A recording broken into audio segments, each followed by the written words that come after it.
Hello, আসসালামু আলাইকুম। এই হচ্ছে আমাদের কুয়াকাটা, গরিবের কুয়াকাটা। পুরাই সব সমুদ্র হয়ে গেছে, এটা সমুদ্র থেকে কোনো দিক কম না। আর এই যে হচ্ছে আমাদের বিজ্ঞানীরা পরিদর্শন করতে আসছে যে কবে কমবে। ঠিক আছে, এই যে বিজ্ঞানী খাড়াইয়েছে, যাই দেখতে যে চালি ঠিক আছে কিনা। তো বিজ্ঞানী আইতে আছে, বিজ্ঞানী আর 5 মিনিটের মধ্যে আই করবে। বিজ্ঞানী কথা কইতে আছে তো। বিজ্ঞানী কোথায় বিজ্ঞানী কোথায়?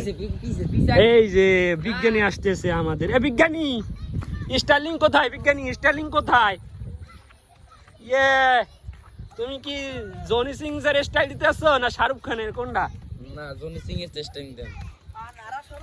স্টার্লিং কোথায়? স্টার্লিং জানে না। আচ্ছা, স্টার্লিং কোথায়? এই আবহাওয়ায় নাকি স্টার্লিং থাকতো? কোথায় স্টার্লিং ওই আমার বাড়ির পিছনে। ও, স্টার্লিং যেথায় থাকুক, এখানে নাকি থাকার কথা। এখন যাবো টাওয়ারের ওইখানে নেট আনতে, নেট তো নাই। মহাসমুদ্রের মাঝখানে ডক্টর ইউনুস এইটা দাঁড়া করাইছে। ঠিক আছে।